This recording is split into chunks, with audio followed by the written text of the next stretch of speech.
Saint 1. Lost Squadron. Saint Squadron.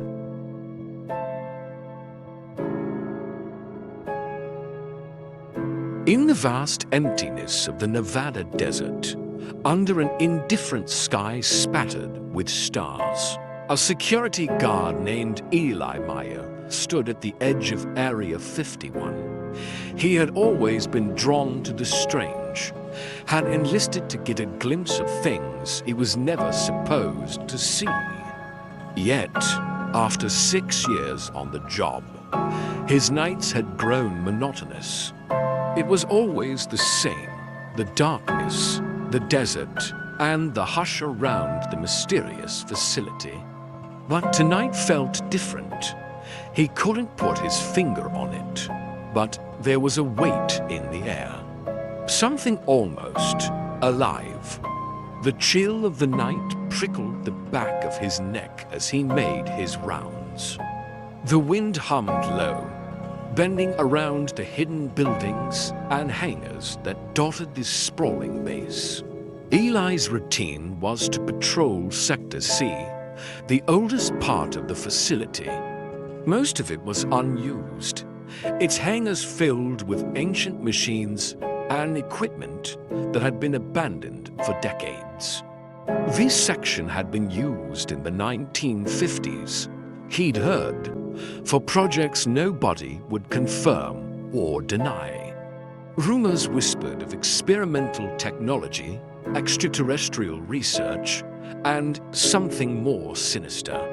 As he walked, his flashlight beam caught a glint of movement in the distance. It was brief, like a flicker of a shadow, but it had been enough to unsettle him. Normally, he would dismiss it as a desert animal or even a trick of the light. But this time, he decided to investigate. He radioed into HQ that he'd be conducting a sweep of an unknown disturbance in Sector C, then slipped his flashlight back onto his belt, relying on the natural darkness and his own cautious steps. The air grew colder as he moved toward the heart of Sector C here. The old hangars loomed, their metal doors rusted and warped. At Hangar Point 12, Eli's footsteps slowed to a halt. He'd always been told to avoid this particular hangar. Something about it made the supervisors uneasy, though they'd never told him why. As he reached for the door handle, he heard a whisper. It was faint, so soft it could have been mistaken for the wind. But Eli knew he'd heard it, a voice, barely audible, calling his name. The urge to turn around and walk away was strong, but curiosity held him captive. He pushed open the door, and the hinges groaned, cutting through the night. The hangar was larger than he remembered, a vast, empty space, almost cavernous, with rows of ancient-looking crates lined against the far wall. A stale, metallic smell hung in the air, mingled with something rotten. Eli took a step forward, and his flashlight caught a scattering of papers across the floor. He leaned down to inspect them, noticing the strange, faded diagrams of human anatomy interwoven with unfamiliar symbols. He felt a chill run down his spine as he picked up a paper with the words Project Elysium scrawled at the top in sharp, jagged handwriting. The document hinted at experiments that sounded like something out of a horror film attempts to preserve consciousness and channel it into artificial forms. The text described subjects and volunteers who had been used, each test ending in mysterious failures, with notes simply marked as lost. Eli shoved the paper into his pocket, planning to inspect it later when a shuffling sound echoed from the back of the hangar. He whipped around, his flashlight slicing through the darkness, revealing nothing. But he knew he wasn't alone. "Hello," he called out, his voice bouncing off the empty walls. Only silence answered him. Then, just as he turned to leave, he heard the voice again, closer, louder, whispering his name with a chilling familiarity. Eli. This time, it wasn't his imagination. The voice was cold, hollow, yet disturbingly personal, as if whoever was speaking had known him intimately. His hands trembled as he gripped his flashlight, and his feet felt leaden as he forced himself to turn back toward the sound. At the far corner of the hangar, near a cluster of discarded equipment, stood a figure. It was half shrouded in shadows, yet its eyes gleamed faintly, like the dying embers of a fire. Eli's breath caught in his throat as he realized the figure wasn't standing on the floor, but hovered a few inches above it, swaying ever so slightly. What are you?" Eli stammered, barely managing to get the words out. The figure tilted its head, an eerie, almost mocking gesture. It stepped forward, and as it did, its form wavered, shifting in and out of focus like a badly tuned signal. Eli felt an overwhelming dread, the kind that made his stomach twist and his body scream to flee. "You shouldn't have come here," the figure whispered, its voice blending with the desert wind. Eli took a shaky step back, his mind racing as he tried to make sense of the apparition. He wanted to run, to flee the hangar and never return. But he was frozen, his limbs locked by a morbid fascination. The figure seemed familiar, like a face he'd glimpsed in passing once, a memory he couldn't quite recall. "I work here," he managed, the absurdity of his words striking him even as he spoke them. "Who are you?" The figure's eyes dimmed slightly, and for a moment, Eli thought it might disappear. But then it leaned forward, its face coming into the light. It was a man, or at least, it had been once. His skin was pale, almost translucent, and his eyes held a look of unending torment. "They took us," the man whispered, his voice quivering with anger and despair. "Told us we'd be part of something great, something that would change humanity." Eli's heart pounded. He remembered the papers, the so-called subjects and volunteers. The rumors were true. This man had been part of one of the experiments, part of Project Elysium. "What did they do to you?"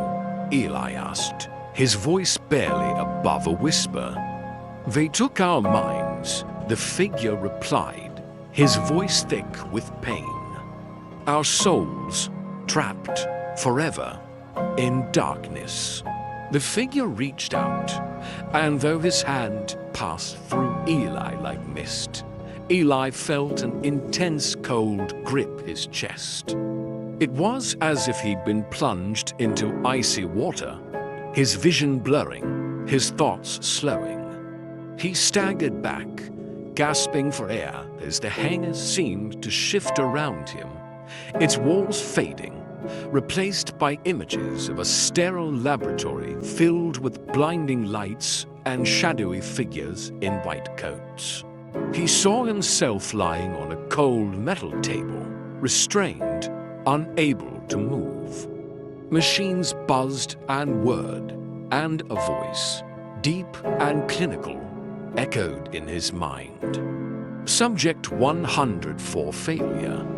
Then the images faded, and Eli was back in the hangar, trembling, sweat drenching his body. The figure was closer now, its face etched with sorrow. "They made us, and then they forgot us," the figure whispered. "They left us here, half alive, half dead, trapped between worlds." The figure's face twisted in agony, and Eli felt a pang of sympathy. Whatever had happened here had left these souls in a purgatory of torment, unable to move on, shackled to the walls of this cursed facility. "Is there anything I can do?" he asked, the words slipping out before he could think better of it. The figure's eyes flared with a brief glimmer of hope. "Find the machine," he rasped. "Destroy it. Set us free." Eli felt the weight of his promise settle over him, and without another word, he turned and left the hangar. The ghost's gaze followed him, a silent plea lingering in the air. He didn't have much time. He had to find this machine, wherever it was. He moved quickly through the base, his heart pounding as he searched, guided by an invisible force that seemed to pull him deeper into Sector C. Finally, he reached a door he'd never noticed before, hidden in the shadows of a far corner. A rusted plaque beside it read Laboratory 14, authorized personnel only. His hands shook as he reached for the handle, and the door creaked open, revealing a sterile room filled with strange equipment and a massive console in the center. At the heart of the console was a large glass cylinder filled with a dark, swirling mist. Strange lights blinked and flickered around it, and as Eli drew closer, he felt an overwhelming sense of dread. This was the machine, the prison for those poor souls. Taking a deep breath, he searched for anything that might deactivate it. His fingers found a lever, old and dusty, and with one last look at the swirling mist, he pulled it down. The machine groaned, and the lights began to dim. The cylinder shook, and the dark mist churned, growing more agitated. A piercing shriek filled the room, as if 1,000 voices were crying out at once. Eli stumbled back, covering his ears as the room began to shake, and cracks formed along the walls. Then, as suddenly as it had begun, the noise stopped. The mist in the cylinder dissipated, and a heavy silence fell over the room. Eli could feel a strange calm settling over him, and he knew the souls were finally free. He stumbled out of Laboratory 14, his head spinning, the weight of what he'd just witnessed settling over him. He looked back at the old building one last time, then turned and walked away, feeling the chill of the desert night wash over him. As he reached his car, he felt a strange sense of peace, as if a burden had been lifted. He glanced back at the hangar one last time and saw a faint figure standing in the distance, watching him. It raised a hand in silent thanks, then faded into the night. Eli drove away from Area 51 that night, leaving behind the secrets and the shadows. But he would never forget the voices, the tortured faces, and the promise he'd made to set them free. And though he'd escaped, he knew a part of him would always be haunted by what he'd found hidden in the desert, in the depths of Area 51.